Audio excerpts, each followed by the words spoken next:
Ladies and gentlemen, brothers and sisters, friends, enemies, and comrades, I hope you are doing well wherever you are. This is Kenyan Revolutionary for another session. It's Friday, Furahi Day. Karibuni sana, karibuni sana, karibuni sana.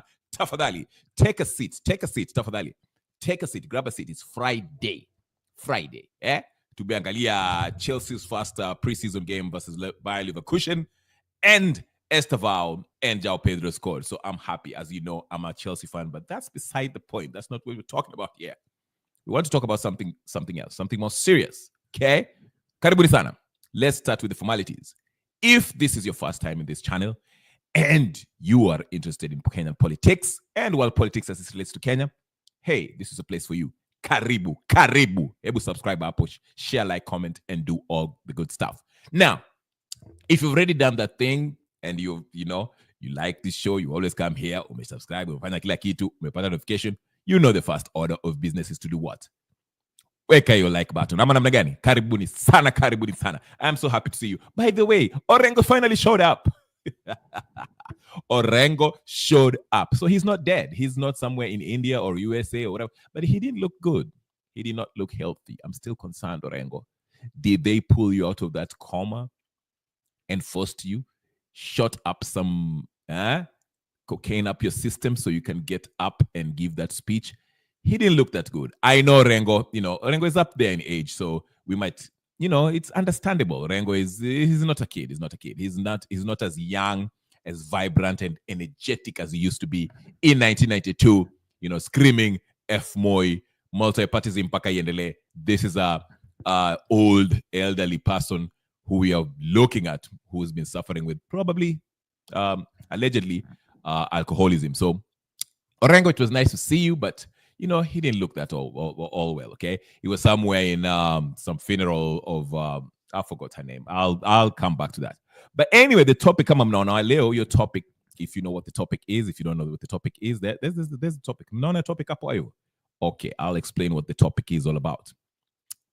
The topic, as my Russian friends would say, the topic today, the topic is Gachagua's fake beef with Ruto and Raila is running out of steam.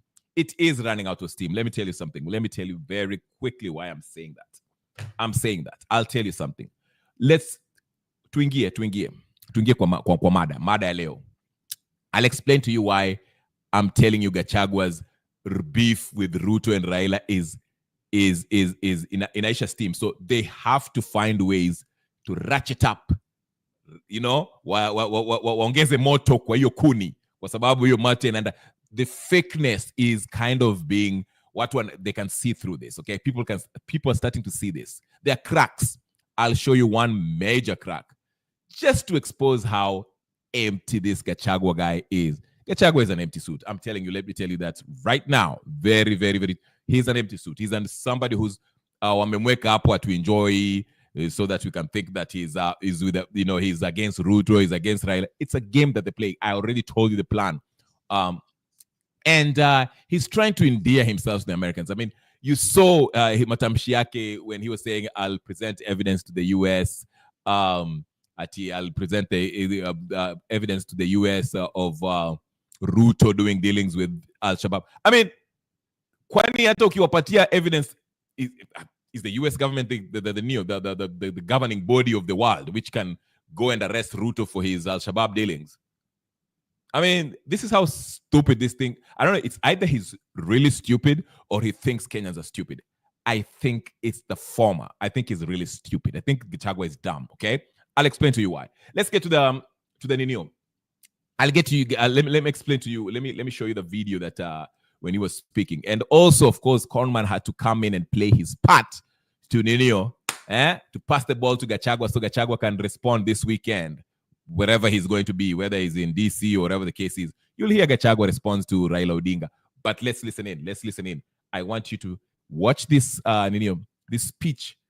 It's a brief one, but notice what's kind of off from this speech. I'll tell you something. Within the few seconds, I'll show you what is notable in during Gachagua answering these questions. Angalia mara moja. Bear with me. Here it is. Ebu lakini hapo. I'm giving you a few seconds muzidi kujoin hapo. Na ingieni. Karibuni. There's Gachagua. All right. Here is what he was saying earlier. Is a presidential candidate. So you won't run or otherwise. Nani ameuliza hiyo? Somebody ameuliza hiyo? Let me explain. Rigathi Gachagua is a presidential candidate. And hold on. Before I go on, there's something I want to point out. This is so funny. Let me point out something. Haven't you noticed that Gachagua is not taking questions directly to people? He's not asking. No one is lining up to ask him questions so they can have a little exchange. Sort of like that, what that girl did. Saizi, you are pre-writing. Unaandika questions zako mapema so he can read them. Basically, they are making sure that Gachagua's questions are already handpicked, chosen. So by the time Gachagua ameshikilia, so now you look at his hand. He has all the questions that people had for him. And of course, they've probably selected questions that are comfortable, that Gachagua is comfortable sharing with the people, sharing his answer with the people, okay? Zile kalikali, they don't want that exchange. Tangu yule msichana alimuliza had a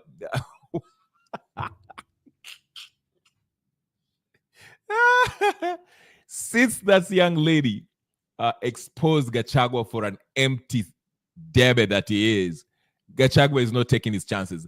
Now they're making sure that all the questions are pre-written and they've gone through the question and they want to make sure that it's safe for Gachagua to answer. They do not want that exchange like they did with that young lady. But anyway, let's listen to the nonsense that he was talking about. Let's listen to it. Let's see it. It's fun for shits and giggles, okay? Nothing stops me from running.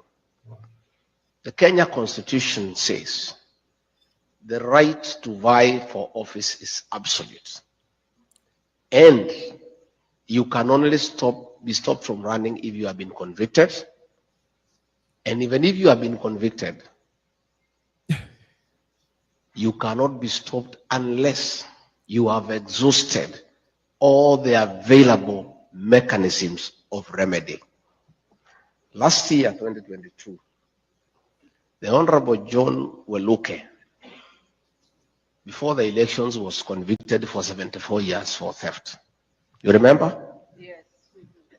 And he went to committee and he was given bond pending appeal. He appealed to the Court of Appeal. And as the case was going on, the elections were there. And he went and ran and nobody stopped him because you can't. And he won. Later on, the appeal went through, the conviction was quashed. Had he been denied a chance to run because of the conviction by the High Court, and then later on, he is let to go, his rights would have been violated. I underwent a very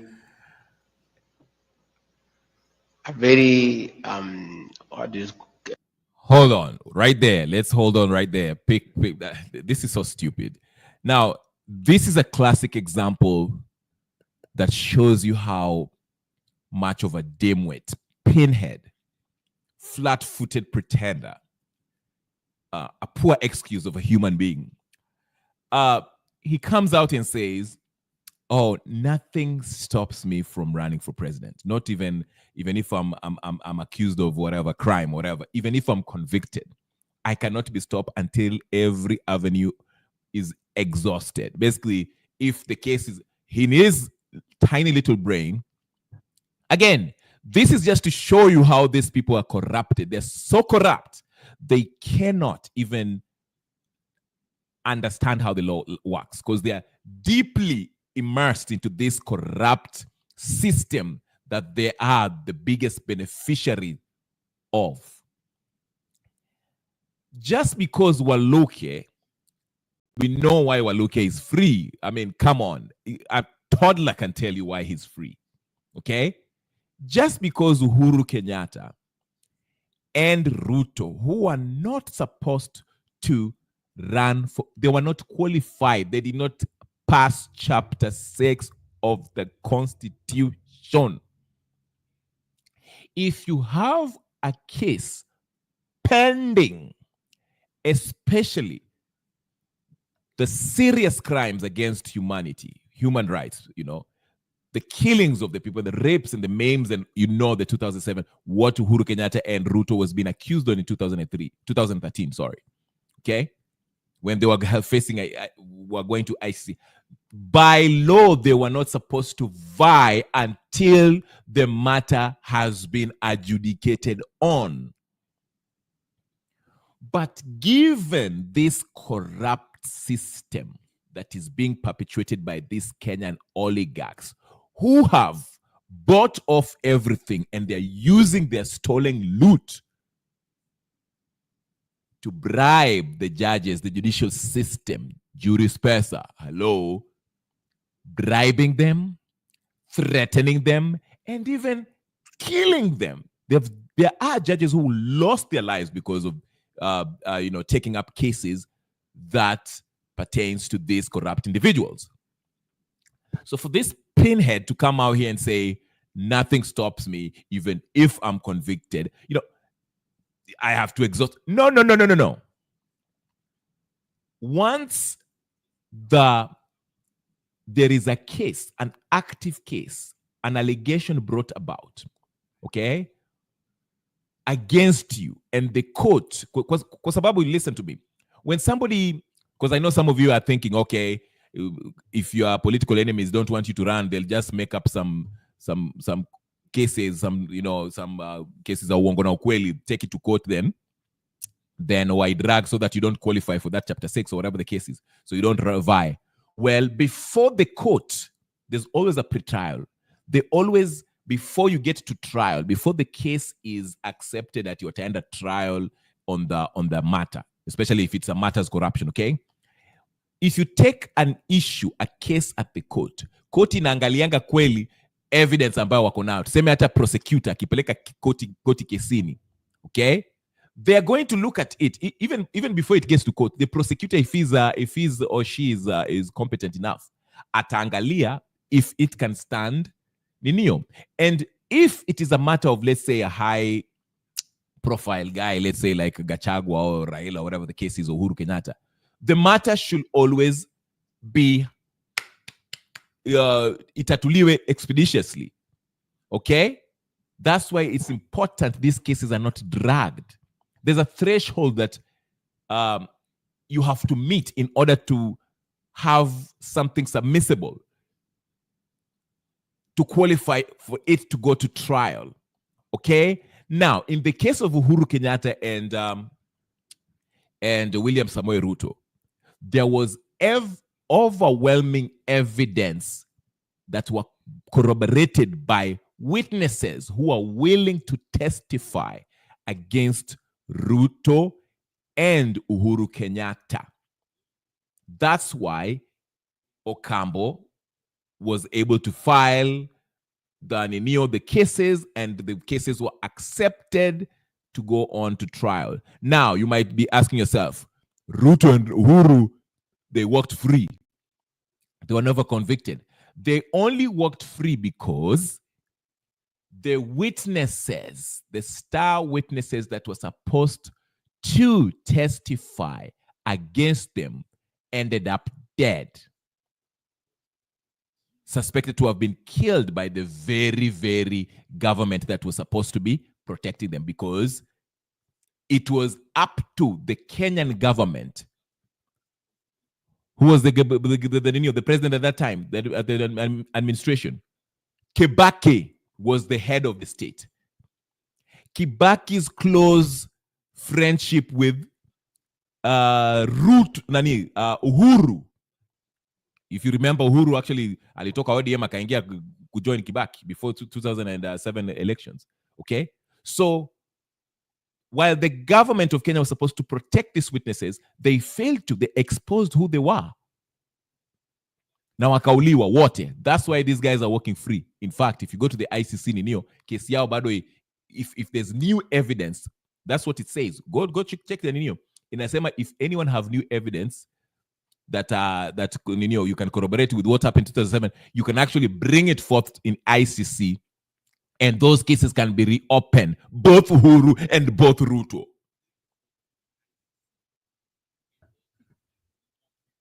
So what I'm trying to say is this: the reasoning by Gachagua, that alone disqualifies him from running for any public office, because it's beyond ridiculous. This is first-class stupidity. It's embarrassing for somebody, a deputy president, someone who's a deputy, to argue this way. And then he gives the worst example, Waluke of all the people. I mean, everyone knows why Waluke is walking around. The guy was convicted, akaenda jela, ati all of a sudden akashinda ninio elections, alafu sasa and that's the system. It clearly shows you how rotten this Kenyan judicial system is. And people who have benefited from it, like this pinhead here, explaining and speaking confidently. I told you, this guy cannot take questions one-on-one. Aliulizwa a softball question by that guy, and it almost brought his whole campaign down because he stands on nothing. He's there to play this arm fighting for Mount Kenya.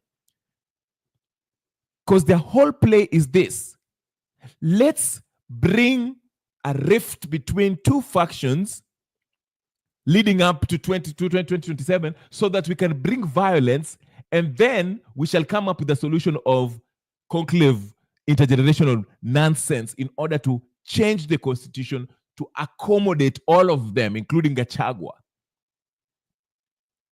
But the point I wanted to point out to you today is notice how this pinhead has all the questions in hands this time. Hakuna mambo ya exchange with the people. Hakuna watu nasimama hapo na wanaulizwa swali, because they are avoiding the tough questions. Hataki kuwa exposed. Now, I'll explain to you what is happening now after he finishes his rubbish. Let's listen to his rubbish as he continues. Shambolic exercise at the National Assembly and Senate. Everybody knows there was nothing. People were paid. MPs were paid 500,000. Senators were paid 10 million. Haraka. Ruto paid them. And we went to court under Article 50. And Article 50 says, no man shall be condemned unheard, and the right to fair hearing is absolute. I did not get a chance to defend myself in the Senate. I was in hospital. I did not present my evidence. So this is a matter that will be dealt with by the courts, and in the fullness of the time we shall be vindicated. In the meantime, the matter is in the High Court. It has not even started. If it is go to the High Court, depending on the way it goes, if I win, the state can go to the Court of Appeal, the matter proceeds there. If I win again, they can go to Supreme Court, or vice versa. Until those mechanisms are exhausted, the Constitution of Kenya guarantees me the right to vie for office, and there is no law that can stop me from vying. Yeah, so in fact, I'm supposed to fight for the impeachment to be quashed, and then I go back to office, but I'm not interested. I cannot serve under Kasongo because he's a pathological liar, and I'm a truthful person. Me and him working together is like trying to mix water and oil. I'm not interested in going back to the office. Truthful people don't go out and say, I am a truthful person. I just want my rights to be granted. and to be proven innocent because there's nothing I've done that is wrong. And I just proceed with my life. I have no intention of going back to office. Even if the courts told me to go, I'll not go. I'm not interested. So I want to assure you, nothing stops me from fighting. And the people of Kenya know that. That's why you see I enjoy a lot of popularity and I'm continue to seek for office. And God being faithful will get there. Okay, so you see that, and you could see even how people were clapping. They could tell, they were not feeling what he was saying. He was saying, "Oh, nothing. There's no law that can stop me from running." Bull, there are laws. You can't pass Chapter 6, Gachagua. You're not qualified. We know the money you stole when you were a freaking Nyeri, whatever governor, whatever the case is, MP or whatever the case is. Okay, we know the corrupt dealings. Hata kama ile pesa ambayo uliiba shamba ya bradako. Okay, there's numerous cases that we can bring against you that disqualify you from running from any public office. Okay, but again, this is a clear illustration of a corrupt mind, a beneficiary of a corrupt system. He can't even argue logically based on the laws that are in place and the constitution that is in place and what it says about qualifications for public office. He's just standing there like an Oscar Sudi who knows nothing and says, "Oh, there's no law in place." And he gives example of somebody who went and served time, Waluke of all people. Waluke of all people, that's your example to justify you running for office. But here's the bigger picture. I'm going to walk you through this so you understand what's actually happening right now. I won't hold you. Here's what's happening. Okay? Gachagua's whole shtick is this. Okay? Ruto is corrupt. Ruto is doing this. Ruto is doing that. I mean, yesterday he came out, he said, napeleka evidence kwa. Na ndio jamaa alikuwa anajifanya ati yeye ndio mtoto wa Maumau. Remember? Yeye ndio mtoto wa Maumau. He's so anti-wazungu. Is the anti-wazungu, is pro Maumau. Watu waache kudidio. Yeye ndio sasa ndio.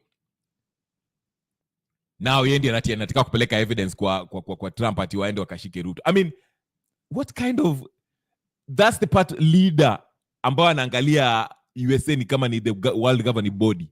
Huyo ndio unataka wa lead awatoe kwa ninio. He's just showing how much of a puppet he will be if he becomes the president or the head of state. That's a clear. Now, the game that is being played here is this. And that's the reason why I'm telling you, Gachagua's fake beef with Ruto and Raila is running out of steam. So they have to ramp up the ante. Okay? Wazidi kukasirisha watu. Because they want you to be divided. Wanataka wakukasirishe. Everybody wangalie. Wale wa Kikuyu, wale wa Jaluo, wale Waluya, wale. You see what I'm saying? That's what they want. So today, since Gachagua, listen, if you listen carefully to what Gachagua says, every day he comes up with something new. Yesterday, Ruto was a tribalist. Today, he was met with Al-Shabaab in Mandera at midnight. The other day, he was selling weapons to RSF. The other day, Gachagua is killing coffee farmers in Mount Kenya. The other day, Gachagua was planning to poison him. People were following him. The other day, yani ni mastori. This guy has nothing. Unaona? Again, that is his role. His role is to try to kukasirisha, kuchoma, as they call it, inject. But the injection is designed to bring division along tribal lines, especially the main tribes, the Kikuyus on one hand, Luos and Kalenjin on the other. That's why he's trying so hard. Okay? Now, his brother on the side, who is faking this beef with Raila Odinga, is playing his part. He came out with a Kaunda suit, countering what Gachagua is saying. Okay? All this one time, all this my cousins, all this. He's countering that because they have to be seen as they're diametrically opposed to each other ideologically, but they have no ideology. They don't believe in any. These people are thieves. They're a bunch of thieves who came out and stole a lot of money, made deals with the Western corporations, and they find themselves having billions that they loot from Kenyan people, and they use every instrument of power, including the police force and the state machinery, to oppress the people of Kenya. And they want to maintain that system.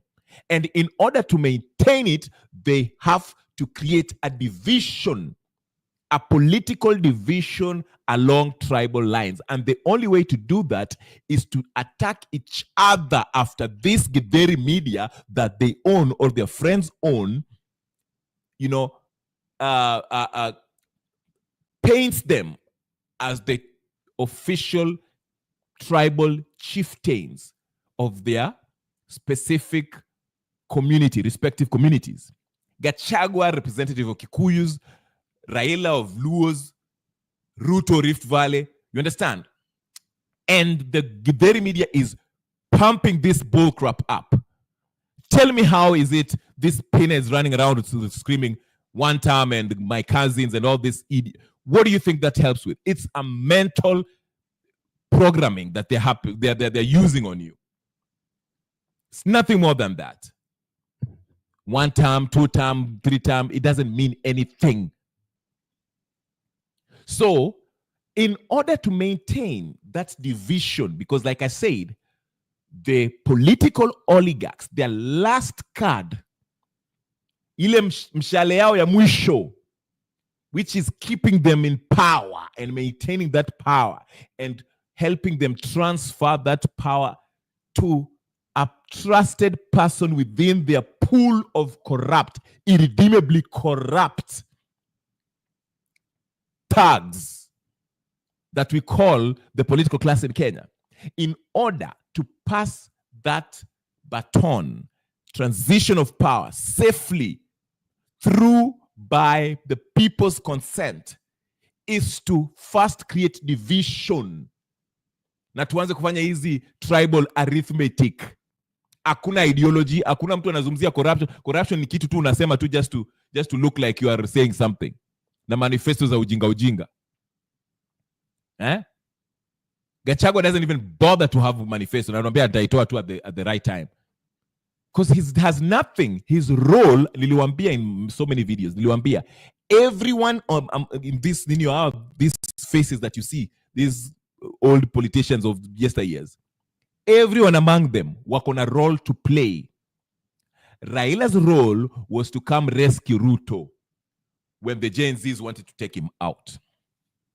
Gachagua's role is to deepen, kuzidi kuweka hiyo division along tribal lines. That's why he always says mrima. Unaelewa? Na Ruto anazidi kuiba. Kenyatta anabaki kwa background akipeana pesa tu wao watu wote except Ruto, because Ruto anaiba. But they're in the same gang wote. Kenyatta anafund hao wajinga kama wakina Martha Karua, Wamalwa, Matiangi. Those are busybody, useful idiots as they call them in politics. That's the role of Kenyatta. Anawapatia pesa hapa, endeni mkapiga makelele huko. Because he has money to give. Pesa zile aliiba since independence. You understand? So everyone in this political oligarchy, okay, of Kenya, corrupt, redeemably corrupt bunch, they have a role to play. Raila ndiye anajifanya sasa anawekwangwa kama the rescuer. If things go back, Raila comes with a handshake and his followers, watu wa maandamano, to hijack any grassroots revolutionary movement from happening. That's why you saw when the Gen Zs wanted to go back to the streets, Raila used his thugs to come and defuse to commit violence against the Gen Zs with the help of the police. So this time, the police hawataonekana kama the bad guys. Ndio maana anachukua kina Gaucho na wengine wao, the Njenga, Maina Njenga is being used. Njenga is being used, and it's a very good business for him. It has worked. Was used by Uhuru Kenyatta. Was used by Raila. Remember vile Azimio walishindwa kura, wakajaribu kwanza maandamano hapa, the maandamano was not catching up. It was only in some parts of Nairobi and not even in Kisumu, Siaya somewhere, and that was it. So Raila reached out to Maina Njenga. Remember, Maina Njenga kashikwa huko, wakina Martha Karua wakaenda kumtetea, lakini vile wale wafuasi wake waninio, wale wafuasi wake wako hapo ninio, watu wa bunge la wananchi wakishikwa, Raila doesn't show up.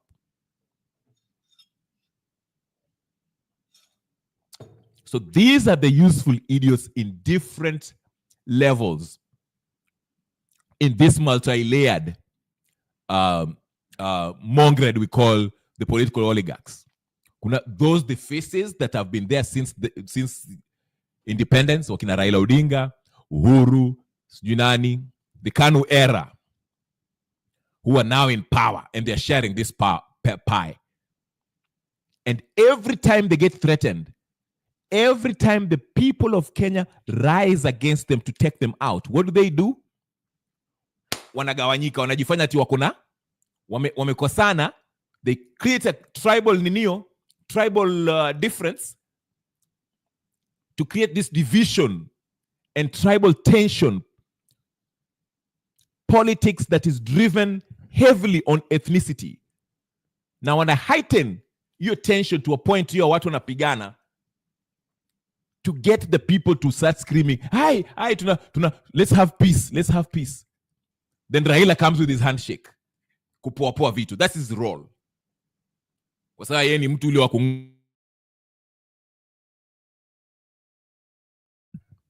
That's how they do it.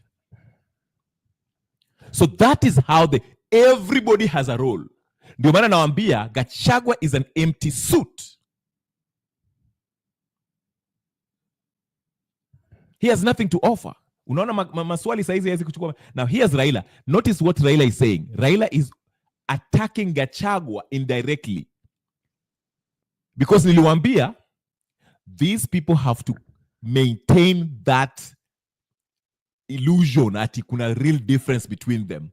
Because that's the only way these political corrupt oligarchs can survive. Tukishikana kama ninio Gen Z, tutawatoa, and they know their time is up. So they have to deepen the tribal division within them.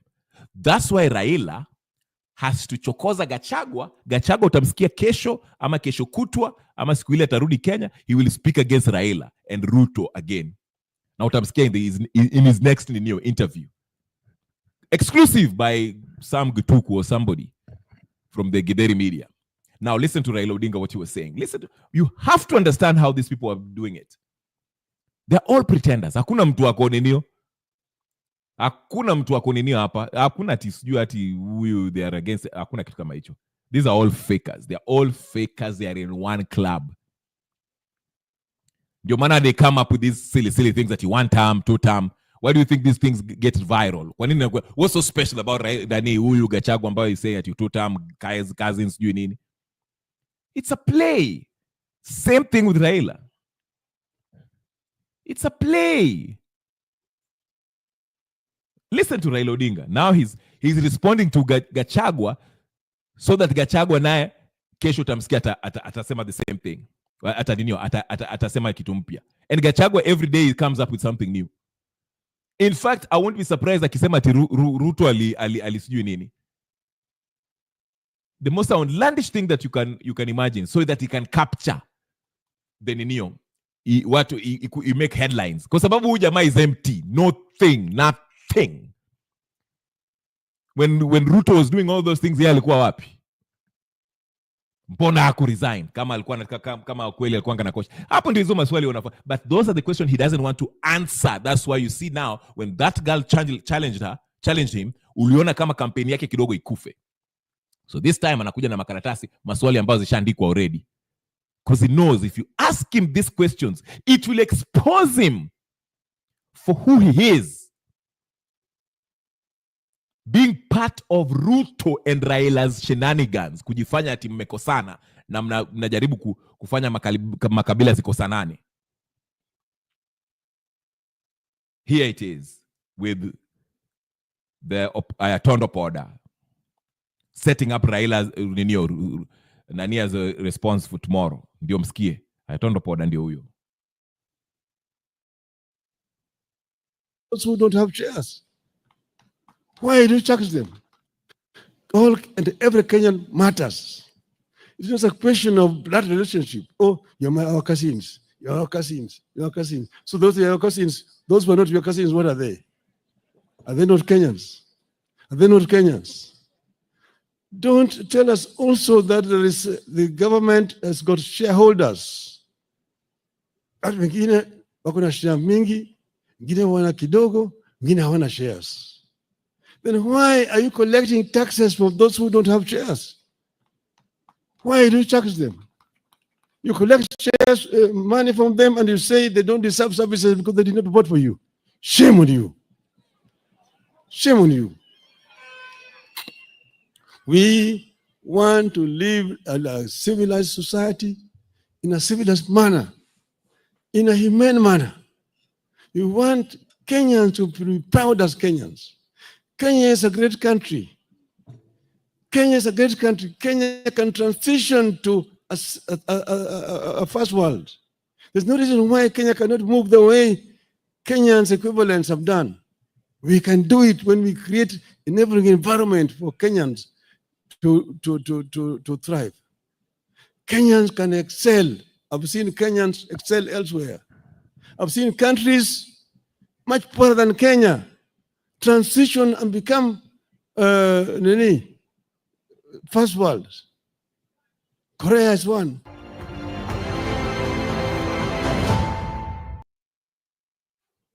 Of course, those are the regular empty talk from Raila Odinga. You're talking about first world, and creating good environment, whatever.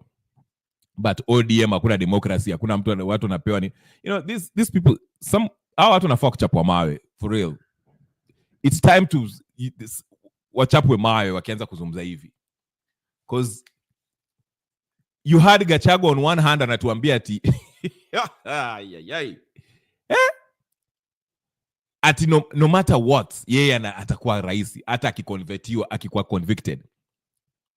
Na huyu mwingine hapa anatuambia ati Kenya can be a first world. Now you've been in government, ma handshake ngapi? Ati itakuwa you see the games they're playing. These people they need to be exposed for who they are. They're nothing but fakers. Listen to another Ninio. Another nonsensical Ninio from these corrupt oligarchs. Sikia mwingine. Atatuambia ingine, hebu tuone. Al-Shabaab militia at night to William Ruto, you need to know, the Americans want to know why you are working with Al-Shabaab. Why, when you are in Mandera, you met 3 leaders of the Al-Shabaab militia at night to discuss business with them.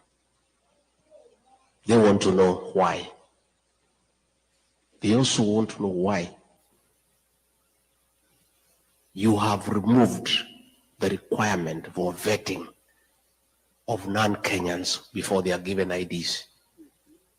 The Americans are concerned that suspected terrorists will be registered as Kenyans and they will find their way to America and the rest of the world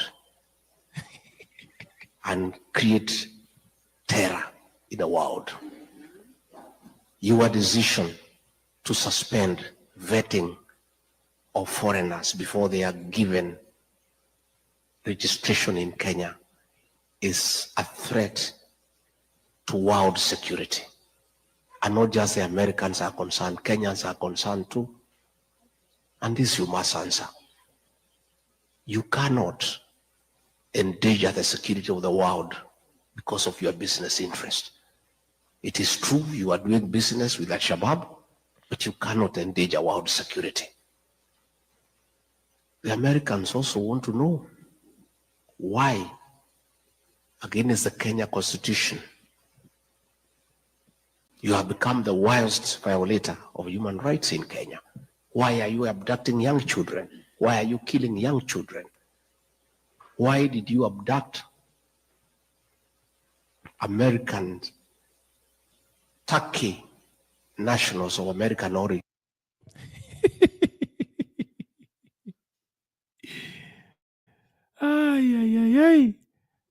Ai, lakini kweli Kenya kuna mambo. So a deputy president goes to a foreign country and is saying, Americans want to know why you're not following the Kenyan constitution. No, imagine, seriously, imagine, imagine Trump going to Russia and saying, Biden, Putin wants to know why you're not following the American Constitution. Why are you violating American Constitution? Putin wants to know why. You see what I'm saying? The Americans want to know why you are registering terrorists as Kenyans or whatever, Al-Shabaab as Kenyans. Is that not a Kenyan issue? Isn't Kenya a foreign sovereign nation? Or is Kenya part of America? Karibu sana Tuni, I see you. You see, some of this reasoning is what baffles the mind. This is the kind of stupidity, sheer stupidity, coming from villagers like this one. And there's nothing, my apologies to all the villagers across the world, nothing against villagers.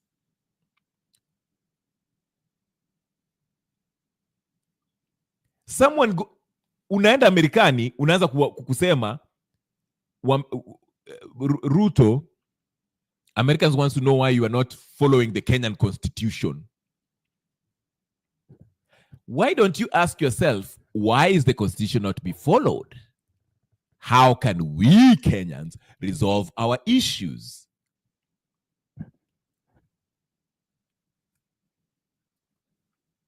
The constitution, I renew. Karibu sana Brother Benson, I see you in the chat. Kama katiba haifuatiliwi, you're like a small child, unaenda kudakua kwa baba. Uko unaenda kudakua kwa wazungu. And you're the one and you are calling yourself Mau Mau. That's even the, I don't know, Dedan Kimathi must be rolling in his grave listening to you. Unaenda kulialia kama mtoto mdogo huko ati. I mean, don't you have, are you not a sovereign nation? Atunaenda kuuliza. No, and I'm not taking up for Ruto. I'm just saying, even if alikuwa na register hao Al-Shabaab wakwae wa Kenya.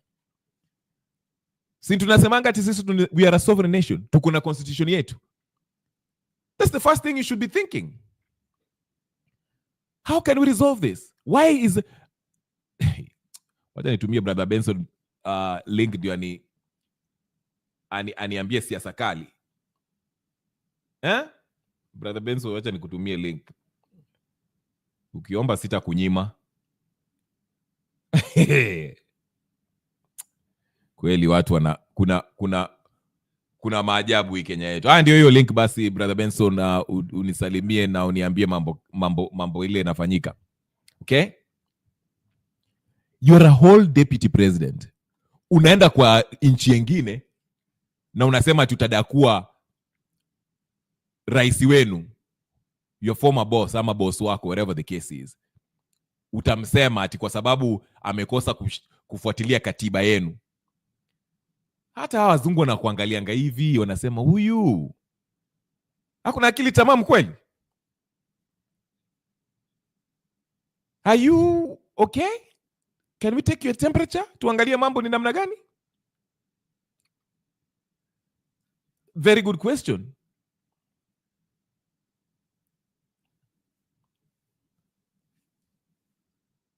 even though I have my theory on why. Hati sasa unaenda kupeleka tunaenda kweli Afrika tuko na mbali. We have a long way to go. Na ndio watu wanatuambia tunataka kupeleka nchi yetu the next ninio. Tuni na wewe pia utujoin. Hey brother Benson, leo umekuwa Allahu Akbar wewe. Ujuaje mimi nakuaga? Wewe ni mtu wa Muislamu? Sema kaka nikusikie. Fungua kamera tukuone. Tuni hata wewe pia ingia tuone hiyo sura nzuri. Niko pahali imefungua tu by mistake. Kwa hiyo nilikuwa nafaa nifungue. Haya, sawa. Karibu. Tuni, hebu ingia tuonyeshe hiyo sura yako. Unajua Tuni ni mrembo sana. Nyie hamjamuona. Mimi peke yangu nilimuona accidentally. Na amepotelea wapi? Sijui nilimuona. Yaani siku hizi simsikii. Tuni unajua sijui Tuni uko wapi? Tuni I don't know. Bado Tuni mnaendeleza dinio channel huko vizuri? Unajua mimi siku hizi sijaangalia channel zingine mingi. So sijui ni vile endelea, but anyway brother Benson, karibu sana. Niambie, nieleze. Mambo vipi? Mambo kwema, sijaona mabaya. Nimesema nikusalimie, ni muda mingi tujaongea. Asante. Sasa mimi nilifurahi sana, nilimwona gavana wa Siaya alitokezea. Sijui afya yake ni vipi, lakini nilifurahi kumwona. Alikuwa anatuambia wana Homa Bay na watu wakamshangilia. Watu walikuwa nafurahi sana kumwona. So nieleze maoni yako vipi? Orengo amekuja, alafu pia tuna naibu wa rais. Alikuwa naibu wa rais kitambo, lakini sasa ni Gachagua. Haya, Gachagua alikuwa Kansas, alikuwa anasema tamshtaki Ruto kwa sababu Ruto inasemekana kuwa anawasaidia RSF, anawapatia masilaha sijui nini, mara sijui nakutana na Al-Shabaab saa 9 usiku, mara sijui nini, afuatilii katiba. Maoni yako vipi? Unajua ukiwa katika mlingo wa siasa, jambo lolote ambalo unasema ni kama unataka ukuwe unashinda mpinzani wako, kwa sababu utaangalia madhaifu ya upinzani wako, alafu hayo ndio unatumia, kwa sababu hiyo ndio inakuwa ni kama nguvu yako. Jambo ambalo anasema aliyekuwa rais si jambo la kwanza ama si geni katika mlingo wa siasa, ni jambo ambalo amekuwa akisema mara mingi. Lakini unajua sasa kitu ambacho sasa labda inafanya watu wanauliza sana ni pali ambao wameisemea, kwa sababu hajaisema kwa nchi yao. Kwa sababu unajua kwa saizi ni mtu ambaye anatembelea nchini, ako kule nchini Amerika, anatembea anaongea na Wakenya wengine ambao wako huko. Unajua ni siasa tu, na unajua ukipata jambo ambalo inaweza fanya mpinzani wako mshinde, so lazima useme, kwa sababu hata wapinzani wake pia wanamsema vibaya. Kwa sababu ukikumbuka hata wakati Rais William Ruto alikuwa ameenda kule London kwa ile akasema Mongrel, unakumbuka venye alikuwa anaongea? Bado hiyo ilikuwa tu nchi yao tu. Lakini brother Benson, nitakuuliza hivi. Kama mtu kama Gachagua ukisema kuwa rais ambao alikuwa boss wako alikuwa anafanya biashara na RSF ama hawa Al-Shabaab, hiyo si matamshi ya mwanasiasa. Hiyo ni kama kusema huyu jamaa ni si mwizi, lakini nini waitwaje, mkora ama ni mhalifu. It's a serious charge to say that huyu jamaa anafanya biashara na watu kama Al-Shabaab. It's not, unajua, it's okay, it's one thing kama vile Uhuru na nani ama Ruto na Raila, ama Uhuru na Raila wakisema yule mganga, yule mlevi. I mean, that's fine, because being a mlevi is not illegal. It's not an accusation, okay? Ukisema nani ananyakua hapa sijui nini, we understand it's politics. Lakini if you say that, ukisema kuwa huyu jamaa alikuwa anauza nini fulani, silaha sijui mabunduki na kadhalika, it's a serious charge. Ni kitu ambacho kama hata mimi kan rais nitakupeleka kotini, maana unaharibia jina. Unajua kitu moja lazima ujue, ukiangalia sasa urafiki ama upinzani ambao iko katika aliyekuwa naibu na rais wa saizi, ni kama wametengeneza adui ya kisiasa. Kwa sababu unajua kitu moja ukiangalia na ukidadisi sana siasa ya aliyekuwa naibu wa rais Rigathi Gachagua, anaguza zile mahali ambapo zina machungu sana kwa rais. Ndio maana unapata kwamba ukiangalia pia rais siku hizi amekaa ni mtu ambaye hataki kujibizana na yeye sana. Na watu ambao wangechukua kauli kama hayo ni watu ambao wale ambao wamesimamia rais, kwa sababu kwa siasa unaona mambo kama hayo yakitokea lazima kuwe na watu ambao wanaweza jibizana na mambo kama hayo. Hiyo ndio hali ya siasa, kwa sababu siasa kila mtu anataka akushinde. Labda unaweza mshinda kwa kura, lakini kwa ile ya maneno ya kusema maneno. Ni mambo mengi wamesema hapo katika siasa. Sasa watu ambao wangechukulia vizuri, kwa sababu kuna mambo mengi ambayo amesema. Hata ukiangalia jinsi Gachagua anaelezea juu ya Kindiki, anasema huu ni mtu wa soprano, huu ni mtu wa money bag. Na sasa unajua hiyo ni communication, and how can you encounter that? So mimi watu ambao labda naweza sema kwamba wanaangusha rais ni wale ambao wako katika communication yake, ama wale ambao foot soldiers, kwa sababu wao ndio wanafaa wa rebuttal mambo kama hayo. Kwa sababu unajua katika siasa ambao tuko nayo sasa hizi kuna wale ambao hawapendi rais na kuna pia wale ambao wapendi Rigathi Gachagua. Sasa unapata kwamba Rigathi akisema mambo kama hayo, wale ambao wanashabikia sana sana Rigathi Gachagua na wale ambao wataki rais watakuwa wanaieneza sana. Sasa itakuwa ni jukumu kwa wale ambao wako katika upande wa rais ndio wakuje to encounter that. Hizo ni siasa tu, si mara ya kwanza ambao anasema hii jambo hili amekuwa akisema katika mahojiano yote mengi sana. Si mara ya kwanza anasema mambo kama hayo. Sasa wacha niulize tena. Na kuelewa, lakini nasema hivi. Haya matamshi yake anayasema juu ya rais ambayo bado yuko ushukani, waelewa? Na yeye kama alikuwa naibu wa rais akisema mambo kama hayo, yamaanisha kuwa ako na evidence ya huyu jamaa kufanya hizi. So Attorney General ama Parliament ama Senate wanafaa wafungue ka committee fulani waangalie haya matamshi yake ni vipi, anasema ukweli ama ni kuropokwa, na kama naropokwa basi anafaa apewe faini ama apelekwe jela, maana huwezi kusema matamshi kama hayo juu ya rais ambayo bado yuko kitini.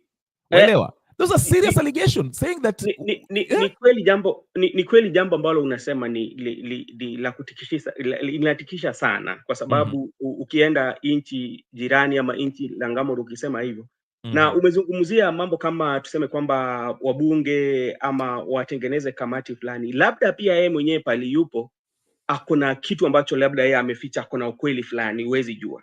Unaona? Kwa sababu ukiangalia kuna juzi hata kuna maneno siku moja TV fulani ilikuwa imetoa habari na ilionyesha kwamba kuna dalili za zile artillery za Kenya kuonekana sehemu hicho. Unakumbuka hayo? Sasa ni labda inaweza kuwa ni kitu ambacho lipo, lakini sisi hatuna ile hakika, labda yeye ako na hakika. Anyway, mimi vile naiona, maoni yangu ni hivi. Ni vile tu sijui kama utakubaliana na mimi, lakini usipokubaliana na mimi pia si sawa. Maoni yetu si lazima yapatane. Lakini mimi naona hivi. Hawa majamaa wanafanya vile Uhuru na Ruto walikosana kisiasa, lakini ni kama ilikuwa plan. Maana hawa majamaa bado ni marafiki. Hizo sikuwa kumbuka vile Uhuru alikuwa anamsumbua anamwaibisha naibu wake Ruto, anamwambia aache kutangatanga, na Ruto naye alikuwa anazidi kutangatanga akisema nini? Ni dynasty, mimi ni hustler. Naona sasa Gachagua afanya the same thing. Ni kweli, ni hizo ndio itikadi na kauli za siasa zetu. Siasa zetu ni siasa zenye hazina msingi. Ni siasa zenye sasa tunakuuliza hivi, tutaigeuzaje? Maana mimi nimependa, nafurahia kama matamshi ya Gen Z. Wanasema hawa watu wote ni kama wanatucheza. Sasa sisi ni wajibu wetu kama wananchi tufanye siasa kwa njia ambayo ni ya ukweli, si watu kufanya mchezo hapa, sijui ati wanaitana walevi na nini, halafu watu wanapigana, wakishamaliza kupigana ni wale tena wanakutana, wanakuwa nini, wanachukua ushukani.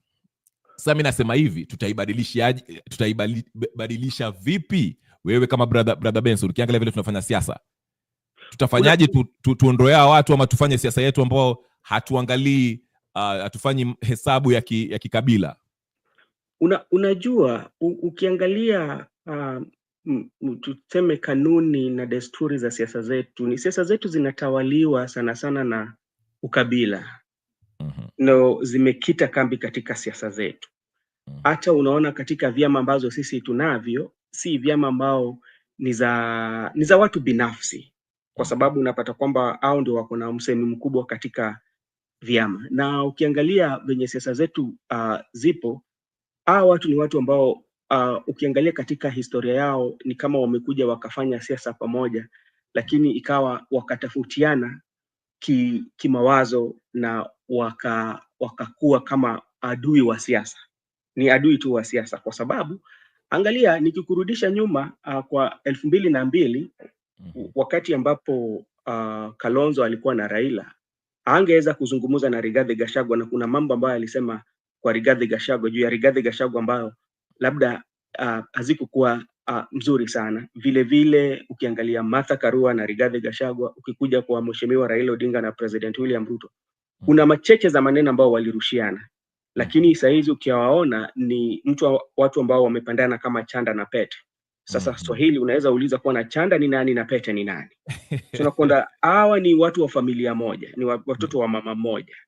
Wanakoseana tu kwa sababu labda kwa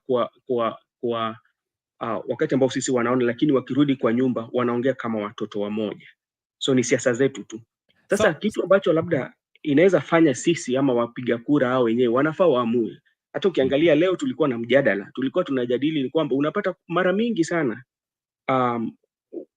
wapiga kura ama watu wanasema kwamba maviongozi ambao sisi tumewachagua si maviongozi ambao wanakidhi mahitaji yetu kama wananchi, ni wale ambao wanaangalia tu wao binafsi. Lakini swali ni je, nani anawaweka katika nyadhifa hivyo? Kwa sababu hao watu watoki tu nyumbani mwao wakakuja wakasema kwamba mimi nataka kukuwa rais. Ukiangalia maisha ya William Ruto, umesoma historia yake, umejua ni nini, ambapo wakati ulikuwa unampigia kura mtu ambaye unamjua, si mtu ambaye ni kigeni katika maisha yako ama katika siasa zetu. Ukiangalia maisha ya Raila Odinga ni mtu ambaye uko na historia yake. Ukiangalia maisha ya Kalonzo Musyoka vile vile ni hao watu wote tuko na historia zao. Lakini unapata wakati kupiga kura unapata kwamba tunapiga kura kwa hisia, na vile vile pia kwa pesa ambao mtu ako nayo. Mtu amekupatia hela ngapi? Lakini si atupigi kura kwa sababu labda huyu ni kiongozi bora. Hapana, bora ako na pesa labda, alafu tena tunaangalia anatoka katika jamii ama eneo gani. Nakubaliana na wewe, lakini nitasema hivi, ni kweli sisi pia kama wapiga kura tuwapigia hawa wakora kura, na wanakuwa wanatusimamia kama leaders wetu. Lakini mimi nasema hivi, ukiangalia vile system iko, na nitasema na Kiingereza maana Kiswahili yangu pia ni wasiwasi, utanisaidia. Unasema mfumo hata sijui mfumo nini, lakini nitaeleza kwa Kizungu. Ukiangalia vile siasa inachezwa Kenya, sawa, ukiangalia historia tumefanya tupiga kura kikabila. Kama yule jamaa tuseme huyu ni mkubwa wetu, mtu anasimama pale Raila, mimi ni Mjaluo nitapigia Raila, kama mimi ni Mkikuyu nitapigia Uhuru ama Gachagua. Lakini anasema hivi, hawa watu hata wakishakuwa rais ama nini, ukiangalia wale wanasiasa, umesema kweli, hizi vyama vya kisiasa kama ni ODM ama Jubilee ni ya watu binafsi, unaona. So wakifika pale parliament, mkuu huyo mwana hiyo chama ndiye atasema vile hawa wabunge watapiga kura. Sasa mimi nasema hivi, hii generation ya Gen Z I think wameangalia hivi wakaona the system is not working. Kwa sababu ukiangalia what protects this system for it to work the way it is ni kuwa the system is designed to give you limited choices of who can run for president or okay, maybe there's some level of democracy as far as who you elect as MPs, but even that, if you consider what happens in, let's say, stories you hear about Homa Bay or Ninio, unaona vile watu na, people, it's hotly contested, watu wanauliwa, families are being intimidated, we know that. But what I'm saying is this: it is as if ni kama kichungi. Once, yes, you've described it very well. The political party is a tribal outfit led by a tribal chieftain, and he dictates how the members vote on an issue. And he will get into a coalition with other tribal chieftains who had other tribal ethnicized political parties. So when we go to elections, okay, they get to present who their community should vote for in that region, because they want to make sure that whoever is picked, huyo jamaa amepewa direct ticket, will be voting according to what they want, what the party leader wants. Unaona? And also on a larger way, tukienda presidential election, you see that the choices we have as a people, we don't have too much choices. Okay? I mean, look at the last how many elections? Four elections. It's always Raila Odinga versus the other. Okay?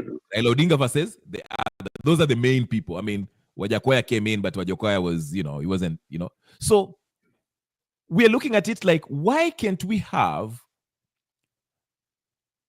a system where people are voted for what they stand for, their political ideology, their history as far as integrity, what they're advocating, what's their history as far as law enforcement, respecting the law, what have they contributed, what have they done?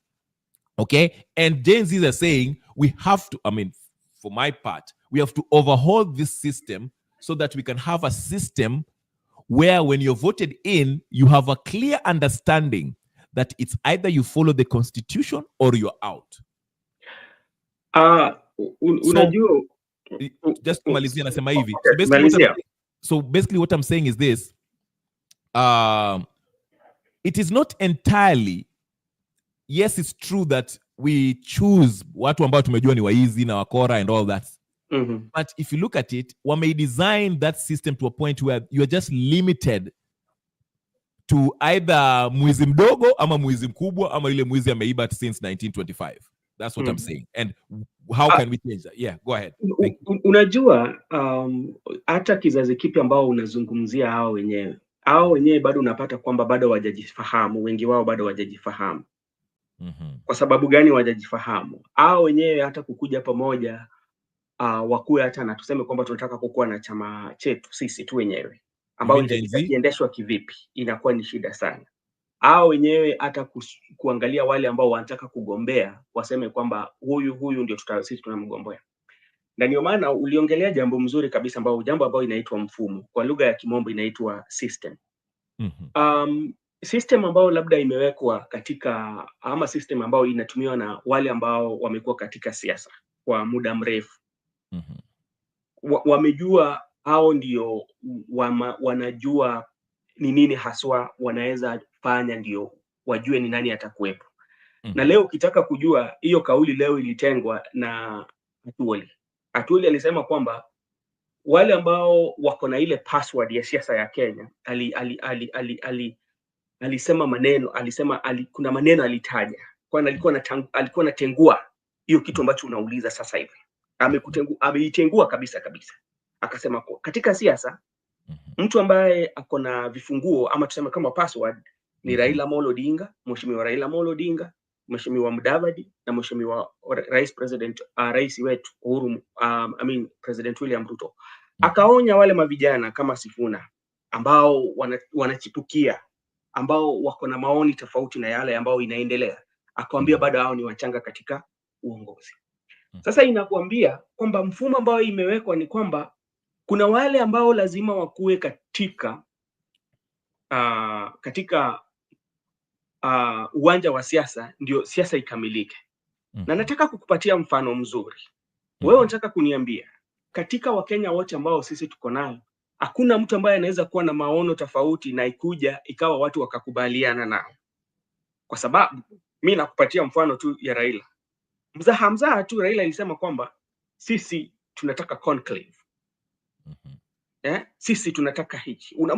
Unapata kwamba mara mingi jambo ambalo amefanya ama jambo ambalo ametamka, unapata kwamba kila kauli ambayo amesema watu wote wanakubaliana nao. Na inakuwa na watu wanasema kwamba jamaa ashapigania nchi. Lazima sasa. Kwani hakuna mtu ambaye labda mtu mwingine akikuja nayo itakubalika kweli? Na hata sisi katika wapiga kura zetu, wakati ambapo tunataka kwenda katika uchaguzi, mtu akisimama akijitolea kwamba anataka kura, utaulizwa uko na nini? Hawaangalii we mwenyewe maisha yako wenyewe. Anaona kwamba labda wewe hauna dosari, labda ijakuwa mahali umepelekwa mahakamani kulingana na labda umetumia vibaya pesa za umma, ama umechukua pesa ambayo haikukuwa ni haki yako, na we utatupatia nini? Na we ni nani? Sasa unapata kwamba mfumo imefanya sisi tumekataa kufikiria, bado tuko pale ndani ya box, tuwezi fikiria nje. Na kwa wale ambao wanajaribu kufikiria, hata sisi ambao sisi tunapiga kura, tuwapatie hiyo ruhusa. Tunasema kwamba labda we umetumwa. Kama saizi tuseme mimi kama mimi leo hii nimezaliwa kule Migori lakini nimeishi sana Kisumu. Niseme kwamba leo mimi narudi nyumbani, nataka kuenda niende nigombee ubunge, lakini mfumo ambao natumia sitakuwa naenda na chama, labda chama ambayo inatawala hapa. Nakuja. Okay. Brother Wilson is caught up kidogo, anarudi. But I understand what he's saying. I think what he's saying is that the system does not allow you to have a space where, we might have a choice. I think we are saying the same thing in different ways. And I agree with him. So what I'm trying to explore is how can we go about the system? Because I've often argued that you can't fight within the system, okay, or a solely, tuseme hata ukinivote hapo as an MP. There's so much I can do as one person, an MP. Yes, I can make an impact, but to what level where it can actually help change the whole system? So in my opinion, as I've always maintained, the system has to be overhauled. Now, here's the thing. Why I always point at Gen Zs is that they understood that the system does not give space for different voices, people to present their ideas. Okay? If you look at the media, who are the media darlings? It's the same irredeemably corrupt political class. Okay? They are the ones who gets they say some outlandish stuff and their words make headlines. That's what I've been saying. Okay? Gachagua comes out and says, okay, Ruto alitembea uchi akiwa juu ya meza huko State House, and it will make news. He says one time and everybody saying one time. He says cousins, everybody saying cousins. Okay? The media promotes that, and it pits it against Ruto and Raila. So when we are going to the elections, we've already been prepared, pre-programmed to think our only choice is Gachagua and Ruto and Raila. Of course, the other ones will be there, just names, but eventually they'll fall under these two factions, okay? So that's what I'm saying. There's no space for real opposition. And that's why I've always argued that all these people, they play their role. Raila plays as the guy who puts together, if the system is failing, he comes up with the handshake for the sake of peace, okay? And we say that he's the great, statesman, okay? Now, Gachagua plays his role well as the person who stokes the fire. And he calls himself the truthful man. Like I said, no truthful person calls himself truthful, okay? But anyway, he plays his role as this guy who actually stokes the fire, tribal, ethnic tension, political tension, by emphasizing regional, parochial politics, promoting that. Him being from Mount Kenya, that's all he talks about. He goes to Kambas, he tells them, hey, cousins, join us. He goes to Kisii. You see what I'm saying, okay? So basically, he's promoting that, exacerbating that ethno-political tensions, okay? Then there's the Uhurus who are like the financiers behind the scenes, okay? So everyone has a role in this to prepare you when we get to elections using an IBC that has been handpicked illegally. Because remember, the NADCO, the IBC amendment bill, was passed illegally. The court says NADCO is not anchored in law. Gabriel Ogoda, are you listening? I hope you know that. But anyway, so everything leading up to the elections is already watertight, pre-packaged for you to choose A or B, okay? C, D, and F, and G does not even matter. It's already pre-programmed, pre-packaged for you to choose one or the other, okay?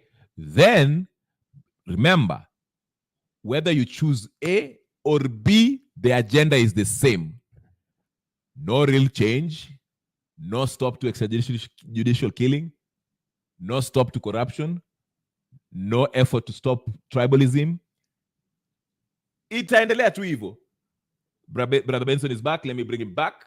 I know he had a point. Karibu sana, Brother Benson. Endelea. I know you issue, yeah. Yeah, go ahead. So jambo ambalo nilikuwa nasema, hata hao kizazi kipi ambao tunasema labda unapata kwamba wanasiasa wote wanawataka, bado itakuwa ni vigumu, kwa sababu unajua ni kama tuseme kwamba wakati unakuwa uwezi sema unatoka kuwa mtoto na ukuwe mtu mzima. Hapana, ni ile ambayo inaitwa mwendo wa haste pole pole itakuja kubadilika, kwa sababu tunaangalia hivi. Mimi naangalia kwa miaka 10 zijazo, unapata kama hizi vyama kubwa kubwa kama ODM na hizi vyama zingine zitakuja kukufa, kwa sababu kuna ile muendelezo, watu wadogo ama watu wachanga, kizazi kipya washaanza kuingia siasa. Kuna zile maswali ambao wanauliza ambapo bado au mavigogo wa siasa wameshindwa kabisa kujibu. Unaona? So lakini kwa saizi bado wanatawala sana katika siasa. So ndio maana nasema hivi, hiyo mfumo ama system ambao leo nimejua mfumo ni system, lakini hiyo system, the reason why you have system is because it can operate even when you are not there. Unaona? So because if you look at this, it started when 1964 huko wakina Kanu, okay? It was understood, even though it wasn't that clear then, but it has always been political parties affiliated with tribes. So what I'm saying is this, and what is an attempt by these Gen Zs, and I understand where you're saying that, easy ODM will probably disappear, which is true, but ODM can disappear today, but we shall have a new ODM. It might be called, I don't know, a Bankia party. You don't understand? Huh? Mimi wacha nikwambie. Labda tu ninaweza, kwa maoni yangu inaweza kuwa ni maoni yenye si. It's okay. Hata kama it's different, it's okay. Unaona hizi vyama sana sana, ukiangalia sana ODM, UDA, hiyo mpya yenye Kalonzo amebadilisha mpaka jina, Wiper Front Party. Saini Wiper Front. Yeah, is a Wiper Patriotic Front. Yes, that is the new party for Kalonzo. I'm The behind Democratic. He has taken out democracy. And like, even if you took out democracy, what new thing are you bringing? So these parties, hizi vyama, maisha zao zote zimetengeneza mzizi kwa watu ambao wako nyuma yao. Na kuambia leo hii mtu ambaye ameshika vyama, especially ukiangalia kwa mfano tu chama cha ODM, kwa sababu ni chama kubwa katika nchi. Siku ile Raila Amolo Odinga atatoka ODM kwa sababu haitakuwa na thamani tena. Kweli. Yeah. Ni ukweli. Mimi naona tu hata Raila akiondoka, mimi kitu nasema tu bado tutafuata. Ndio maana nasema nilikuwa najaribu kusema hivi, we should find a way to how we conduct our politics in such a way where we can actually have people who have ideas and are really committed to these ideas and their conviction and all this good stuff. Okay.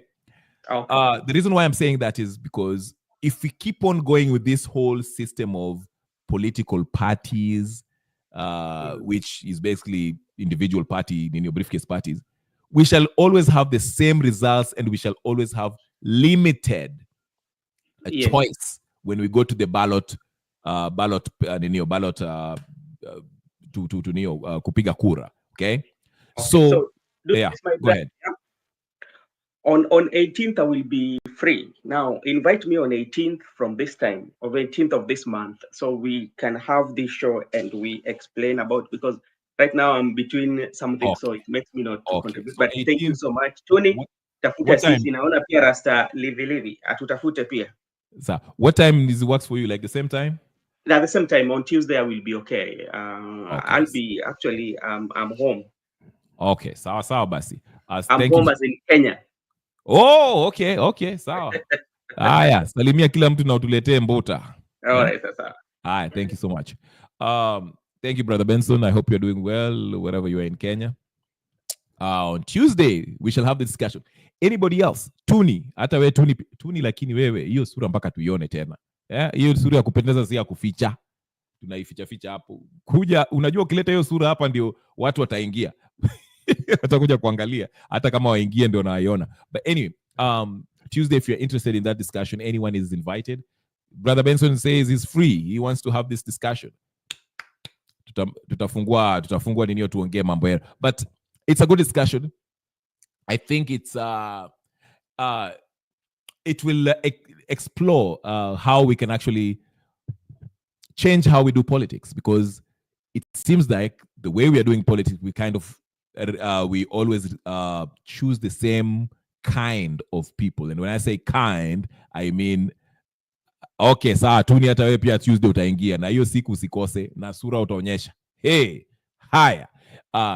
So it you know, we always end up with the same type of politicians. And that's why I'm arguing this way. I'm saying we need a total overhaul of the system. I'm not saying that we should get rid of political parties. That's undemocratic.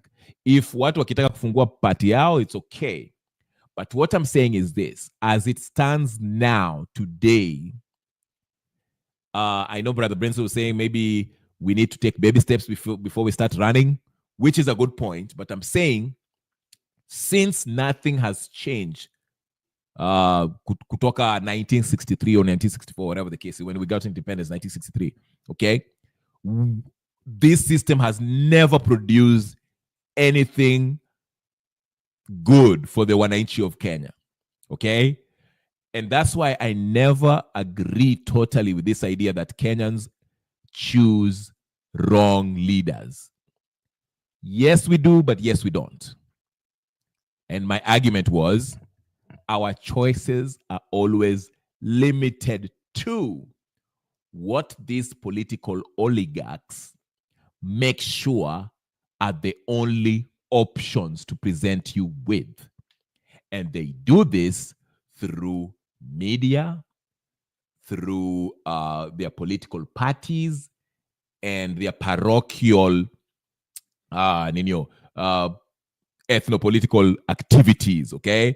Ndio unapata unakiambua unasema huyu ndiye anasimama we know, you know, huko ukienda Siaya wanasema huyu ndio, you see what I'm saying? So by the time these people are handpicked to get to the Senate or MPs, it's kind of like they're owned by the political party, which is an individual. So if that individual wants to go to a conclave, ataambia watu wake, hey, go tell bunge, we are coming up with a law that will give way to a conclave, or whatever the case, intergenerational nonsense, okay?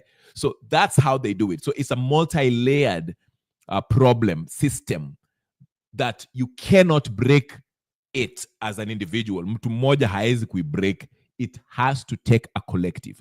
And the only way to do it is what the Gen Zs did, which is to come together, especially as the young folks, because these folks, Gen Z ni what? 20 mpaka 29 or 28. Ama jamaa wanaangalia system and they're like, man, tumegraduate hapa hatuwezi kupata job. Tunaangalia hawa watu wa siasa, they're full of it.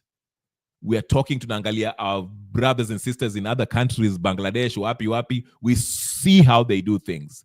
Tunaangalia Burkina Faso, vile mambo inaendelea.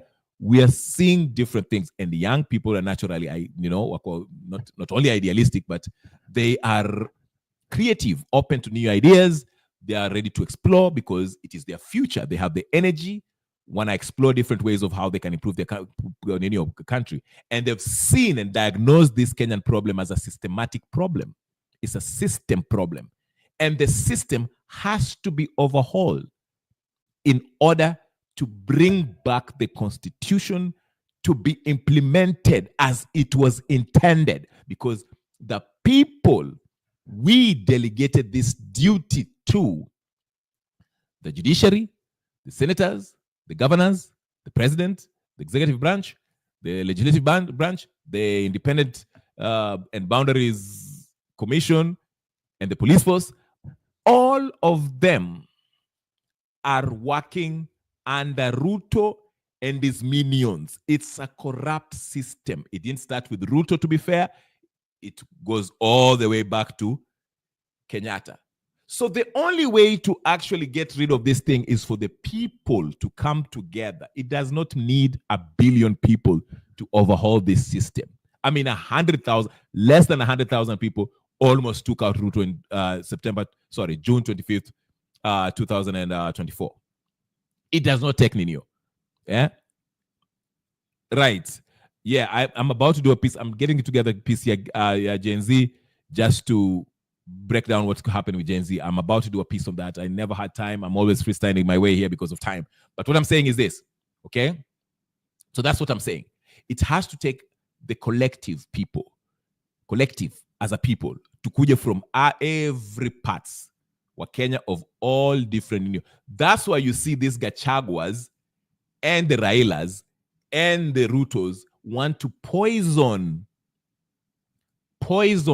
the minds of these Gen Zs waendelee na the same system which has always worked with them. This system works for them and their loved ones, and it serves the West through the transnational corporations. Okay? That's how it works. Okay? So we have to speak as a people. Majority, democracy, ruled by majority. As the majoritarians, we have to speak and say, all this system has to be overhauled so we can choose, delegate this power to new representative that shall advance our interests and act in our interests and consult with us, whether they're borrowing, whether they're bringing development, whether they want to pass any law. They have to, as the Constitution clearly states. Si ati watu wanaamka wanaanza kusema ati Ruto ananinio RSF sijui nini, wengine wanasema sijui broad-based conclave, wengine wanasema sijui nini. Kalonzo can create wiper, sijui nini. It's not going to change anything. And what I was trying to explain is these parties shall not die because maybe Raila is dead. Or maybe Raila can die tomorrow. ODM will die tomorrow. But another version of ODM will come up. Another party shall come up.